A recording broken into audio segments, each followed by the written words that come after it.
My 7-year-old daughter's doing virtual school in our living room recently. I heard her teacher address a girl named Kelly a few times, which stuck out to me because my daughter's class is only about 15 kids and I know them all by this point in the year. A couple times more and I realized she was calling my daughter Kelly. My daughter's name is Keely, pronounced Keely. So after school was over I asked her if that had been happening all year in this teacher's class and she said it had and it really annoyed her. I asked her why she hadn't corrected the teacher if it annoyed her so much and she said she had repeatedly at the beginning of the year, but the teacher kept calling her Kelly, so eventually she gave up on reminding her. I sent the teacher a quick email explaining the misunderstanding but got no response. This teacher teaches a special subject, think music, gym, art, or language, not just one grade level. So my daughter will be in her classes for the next several years, so we couldn't just wait it out.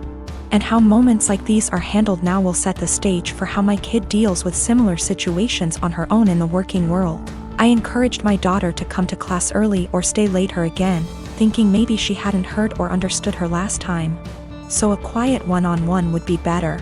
She got to the class early and she told her very politely that her name was Keely like really, instead of Kelly like jelly.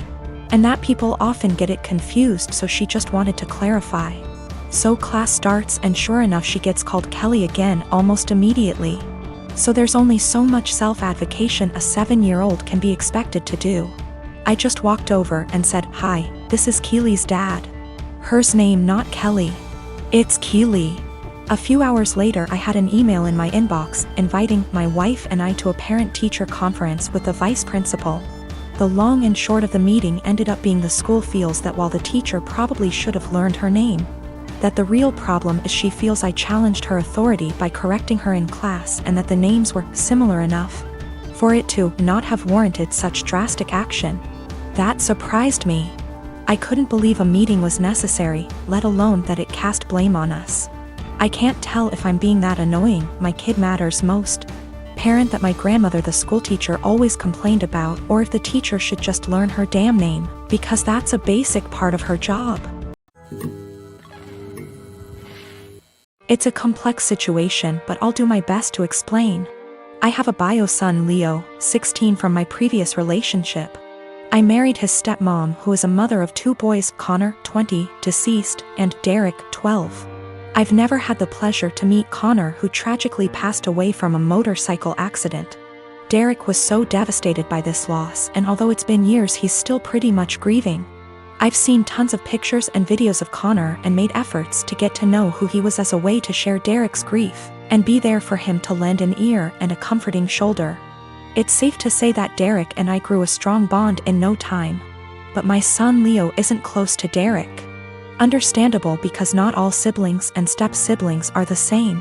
Leo and Derek are different in everything, which isn't a bad thing, but Leo calls himself the brutally honest type, and makes insensitive comments about Derek most of the time. They tend to be under the guise of advice.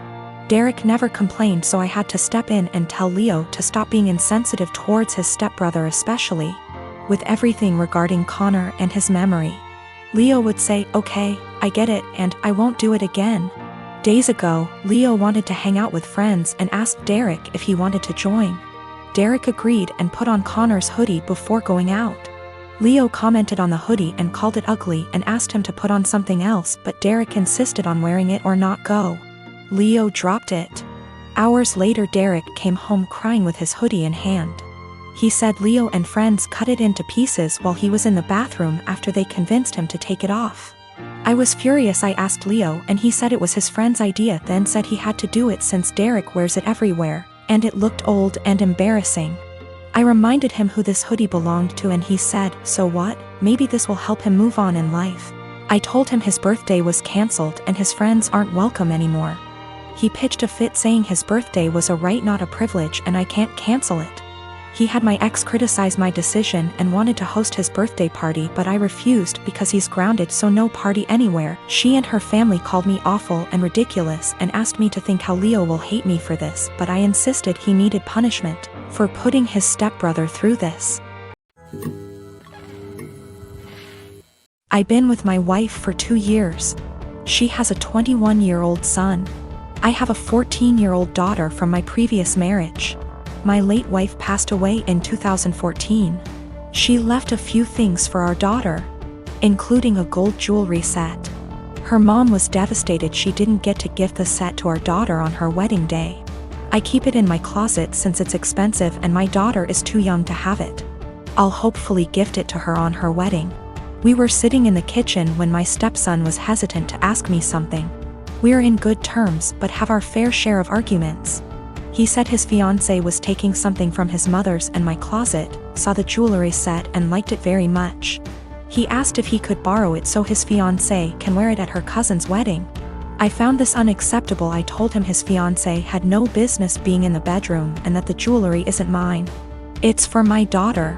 He asked me if my daughter will agree to let him borrow it if he talked to her. I told him not to even talk about it again.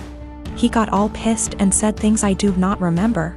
When he and his fiancée were at the wedding, I discovered that the jewelry set was gone. I told my wife and we looked all over the house. I called my stepson to tell him about calling the police because I really thought someone stole the set. He said there was no need, that he borrowed it and will return it after they get back from the wedding. I yelled at him and told him to come back with it right then. I kept calling him till 12 a.m. when he told me to stop calling and that he'd bring it in the morning.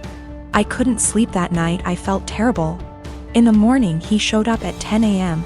He didn't bring it and started stalling, saying he forgot he'd bring it the next day. At this point it was clear he gifted it to his fiancée and was stalling. I got so mad I told him I will be pressing charges if he doesn't return the set today. We got into an argument. My wife said his fiancée was the one who wanted the jewelry set. But he was the one who took it and it's not even mine, it's my daughter's, which made it worse. Because I'm responsible for whatever happens to it. His grandparents berated me after I told them this and got mad and defended him when I said that I will be pressing charges. He stole and needed to be responsible for his actions. He didn't respond to my final calls, so now I've given him one last chance, and it's over. I pressed charges today. They're saying calling the police was extreme and cruel. They're all convincing me to back down. He was replying to me sarcastically when I said I'd get the authorities involved, and he didn't take me seriously. His mom said she'd try to talk to him, but I had enough of him stalling, hoping I'll just let it go, so he can make his fiancée happy. I feel like an irresponsible idiot. I can't even look at my daughter without feeling frustrated and infuriated. I'm hurt, but what's worse is that this is my daughter's property that I couldn't take care of. My wife allows them into the room, although I told her not to several times. They're not kids, and there should be some boundaries.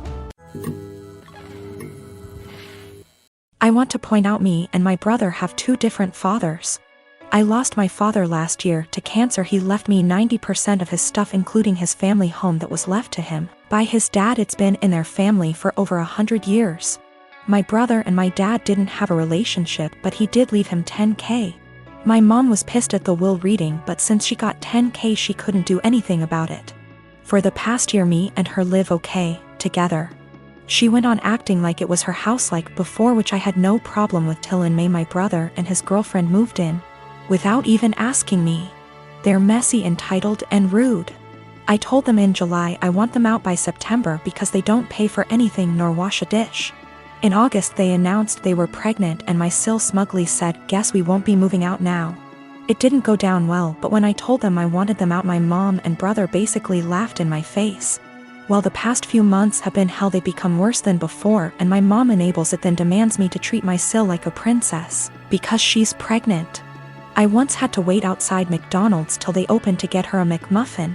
Well, here where I may be the asshole.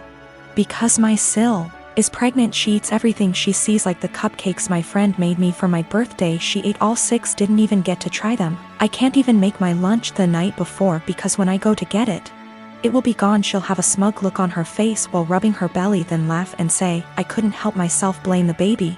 If I put stuff in my room, my mom will open the door with the spare key. Sil can go through my mini fridge. Well, a week ago I was running late to collage. I didn't have time for my breakfast or to make lunch, and I had to go to work straight after, so all I had that day was a bar of chocolate. When I got home I was starving. I made myself dinner. While it was cooling down I went to use the bathroom. I must have been in there 10 minutes at most. By the time I came out she had 70% of my dinner ate, And I literally lost my shit. Of course she started crying. My mom and brother started screaming at me for making her cry, making excuses, like how she couldn't help it and it was my fault for leaving food around her. Well, I had enough. I told them get out, just like before I got mocked. But here's the thing, back in October my uncle offered me a life-changing amount of money for the house. I called him up crying a few days ago explaining the situation. He said he'd buy the house, but he will evict my mom and brother. The OFC didn't take it too well and I have had to stay with a friend. I've been receiving texts and I'm being tagged in multiple posts on social media. I'm starting to think I'm the bad person now. So for making my mom and brother homeless? If I sell the house to my uncle I will lose 100K, but he's always been good to me. And it's one of those situations where I'd sleep better knowing it's gone to someone in my dad's family. My mom told me because of my age I wouldn't be taken seriously if I tried to evict them. If I evict them and continue to live in the house along with the high financial costs, I don't think they'd ever let me live in peace. My mom has health issues and my sil will have to move in with her parents. They won't allow my brother, so I'd be splitting up a young family. In my mom's words,